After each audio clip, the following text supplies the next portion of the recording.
Bonjour, je m'appelle Geneviève Notens, je suis professeure de sciences politiques à l'Université du Québec à Chicoutimi et je suis membre de l'axe 1 du CRIDAC, Nation et diversité. Aujourd'hui, je vais vous parler de la notion de pouvoir constituant.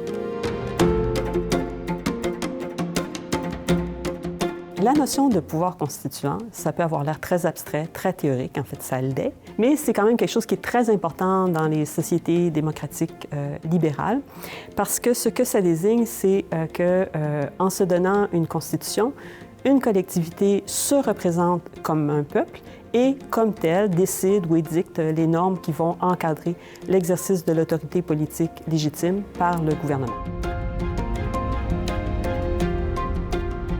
Historiquement, on remonte au 17e siècle dans les débats, les discussions, les conflits qu'il y a dans le cadre de la guerre civile anglaise, où on va progressivement proposer l'idée que le pouvoir est conféré non pas par Dieu, donc c'est pas un droit divin, mais c'est conféré par le peuple, et donc le peuple doit consentir à l'exercice de l'autorité politique légitime. Les deux autres événements qui sont importants pour comprendre cette notion-là sont au 18e siècle.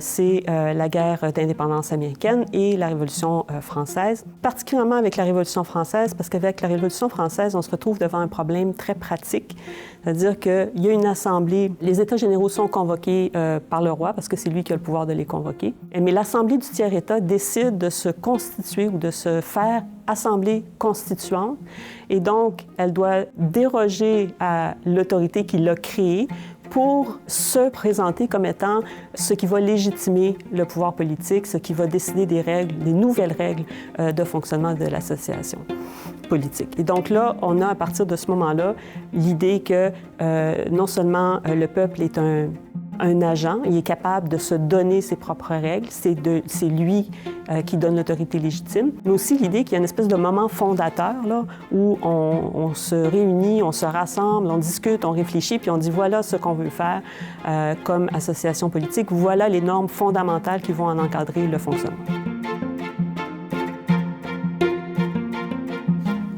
En fait, il faut comprendre ça sur un ensemble de transformations dans les manières de voir les personnes, les individus, la société, l'organisation sociale. C'est une période de grand bouleversement où on commence à penser, par exemple, que les individus sont des êtres libres et égaux, qui sont capables de raisonner pour eux-mêmes et donc de décider comment ils vont s'organiser dans une communauté politique. Et donc, ça constitue, par rapport aux époques précédentes, notamment le Moyen Âge, une grande transformation dans les façons de concevoir la société comme telle. Et dans cette transformation-là, on va donner au consentement une place centrale. Ce qu'on trouve dans la notion de pouvoir constituant, c'est que c'est une combinaison, en fait, des intérêts individuels puis d'un point de vue qui est collectif, parce que on voit le pouvoir constituant comme étant celui d'une communauté qui est composée d'individus qui sont libres et égaux, donc qui ont leurs propres intérêts, mais qui veulent aussi se donner des règles d'un point de vue qui représente l'ensemble de la collectivité ou de la communauté. Donc, ils veulent aussi penser à un projet plus commun, là, et pas seulement leurs intérêts individuels. Et l'important ici, c'est que dans cette manière de concevoir l'autorité politique légitime, les citoyens sont vus à la fois comme les auteurs des normes fondamentales, la Constitution qui encadre le fonctionnement, et comme ses sujets. Donc, ils sont à la fois les auteurs de la loi et ceux qui y sont soumis. Et c'est là que leur liberté se définit ou s'incarne dans ces conceptions-là. Est-ce que le peuple peut faire ce qu'il veut parce qu'il est le pouvoir constituant? Alors là, la réponse n'est pas du tout évidente. La première chose, c'est que ce qu'on observe dans la pratique, c'est que c'est très rarement le peuple lui-même, les individus qui le composent, qui se réunissent pour décider de la constitution qu'ils vont se donner. Très, très souvent, ce processus-là, à moins qu'on en appelle expressément une assemblée constituante dont les membres seraient choisis de manière tout à fait démocratique ou aléatoire ou sans considération spéciale pour certains groupes. De manière générale, ce sont les gens ou les groupes qui ont davantage de poids ou d'accès à la parole dans l'espace public qui vont être au centre des négociations sur ce que va être une constitution.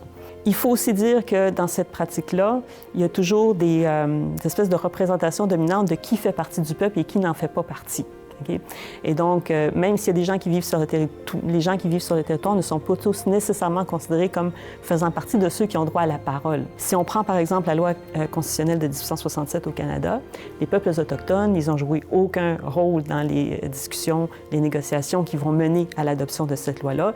Puis même dans la loi, ils ne sont pas traités comme des sujets, ils sont traités comme des objets de la politique publique. Deuxième ordre de difficulté, et là, ça nous amène à certains débats en théorie politique, en théorie du droit, c'est qu'il y a des gens pour qui invoquer la notion de pouvoir constituant, c'est justement invoquer l'idée d'un peuple dont l'autorité ou dont la possibilité de décider se situerait en surplomb ou dominerait le droit.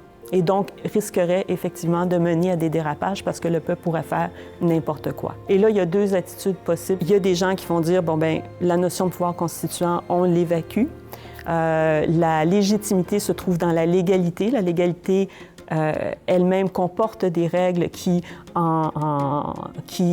expliquent sa légitimité et on n'a pas besoin de recourir à la notion de pouvoir constituant. Et il y en a d'autres qui vont dire, un peu plus sur le mode de la thèse de la co-originalité, que le pouvoir constituant et les règles de l'État de droit se constituent ensemble et donc un élément n'est pas séparable de l'autre et donc ça ne permet pas les excès qui risqueraient d'arriver si on donnait un pouvoir sans borne à une population. Il y a d'autres difficultés d'ordre pratique qu'on trouve, par exemple, dans les États plurinationaux ou multinationaux. Souvent, on va avoir la vision qui est véhiculée par une société dominante d'une nation englobante ou d'un pouvoir constituant global, alors qu'il y a des nations minoritaires qui vont revendiquer pour elles-mêmes leur propre pouvoir constituant. Généralement, ces nations minoritaires-là, comme le Québec, l'Écosse ou la Catalogne, rencontrent la difficulté qu'on nie leur possibilité de se présenter comme un pouvoir constituant propre. On le voit même ça dans le renvoi de 1998 là, sur la sécession du Québec. Même si la Cour suprême parle, par exemple, de démocratie, la seule nation qui est reconnue, c'est le Canada, c'est celle qui est créée en 1867, et le Québec, lui, est relégué au rang de minorité linguistique et culturelle, ce qui est assez différent que d'être reconnu comme une nation. Qui est le premier à avoir parlé de pouvoir constituant? Généralement, on renvoie à celui qu'on appelle l'abbé Sieyès dans le cadre de la Révolution française, parce que c'est à lui qu'on attribue cette innovation-là, d'avoir réfléchi donc aux problèmes pratiques, de savoir comment est-ce que quelque chose qui a été convoqué par le roi peut se détacher de cette autorité-là, puis se donner sa propre autorité. Et donc, c'est dans ce cadre-là qu'il a réfléchi sur la notion de pouvoir constituant, donc sur la capacité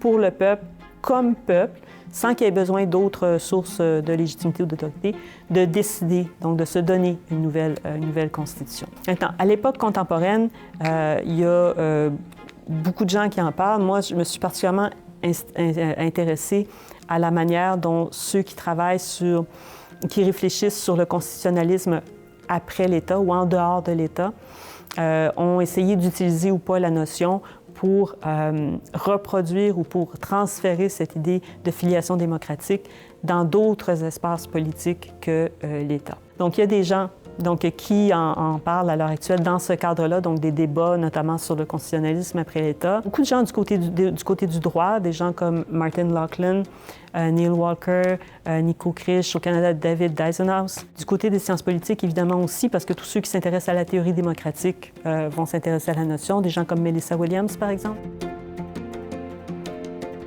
Et ce que je proposerais comme piste de réflexion, qui, moi, me semble important, c'est de savoir si le pouvoir constituant, on en a encore besoin.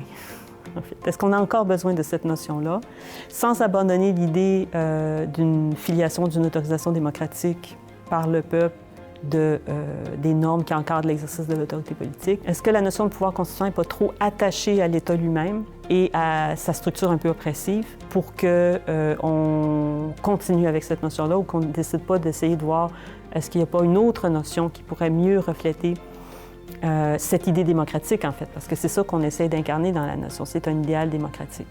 Alors que dans l'état de choses actuelles, dans les États, cet exercice-là, ultimement, il est subordonné à la souveraineté de l'État lui-même, qui est oppressive, ultime, et qui n'est pas divisible ou pas partageable. Et qui donc subordonne ou domestique la souveraineté populaire.